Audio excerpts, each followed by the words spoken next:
Good morning, everyone. My name is Dagmar Butte. I'm a member of the Alliance of Business Immigration Lawyers, and we're here today talking to Robert Lafram about options for folks from the Ukraine who can come here based on employment as opposed to the more difficult and more challenging options that are out there based on humanitarian relief.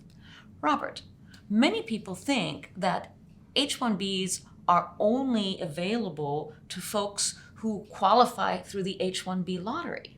But it sounds like there might be some other options out there for people that don't have to go through the lottery. Can you talk about that briefly?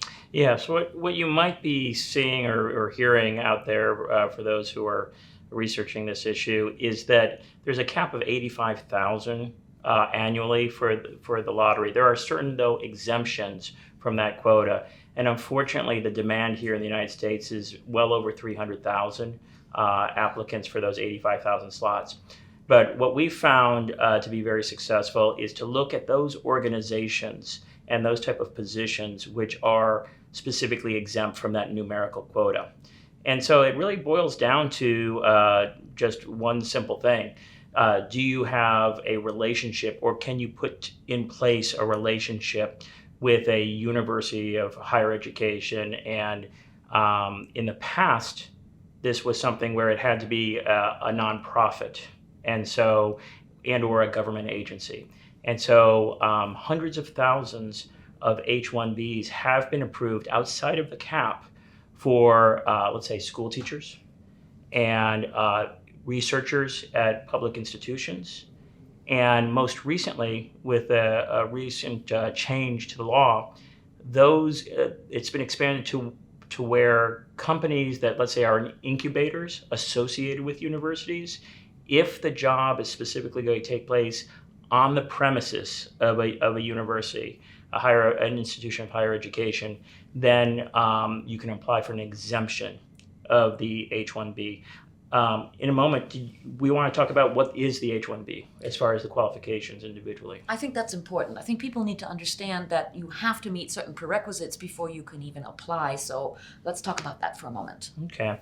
Well, the H-1B category had been the workhorse visa back in the 80s and 90s and early 2000s, and the quota had gone up over 200,000 at one point, but unfortunately, based on inaction by Congress, it slammed back down to 85,000. And so in the olden days, so to speak, we would apply for engineers and scientists and researchers and accountants and nurses, anyone who was in a professional position. And they have to have a degree, correct? Right. 4 and years? 4-year degree. And that comes to, the category is actually called H-1B Alien and Specialty Occupation. And a specialty occupation is one that is defined as a professional position. And what we talk when we're talking to potential employers, we say, okay, it's not enough that this candidate has a degree. Mm-hmm. Tell me about the position. Tell me that the position, how the position requires a 4-year college degree. And then we're going to show that this individual has that particular degree. And it could be, one of 5 degrees, one of 7 degrees, or what have you, but an accounting degree for an accountant, an engineering degree for an engineer, and on and on. And so, not to interrupt, but does that then mean that you have to, even if you're in an exempt category, if you don't have to go through the lottery, you still have to establish that there's a match between what the job requires you to know and the degree that the person has, right? You got to match that. Right. But in terms of the job itself, does it have to be full-time? Do they have to work 40 hours a week? No, we've secured, over the decades, part-time positions. It's debatable whether there's a floor of 20 or not, 20 hours per week or not. But there's just a procedural thing that we do, which is that we would change the wage to hourly. And and now that I mentioned that, that's a key point, is that the employer does not get to make up the wage. The wage is provided by the Department of Labor. And it's going to be it's a prevailing wage to ensure that the U.S. workforce is not negatively impacted by the participation of this, what is effectively a foreign worker.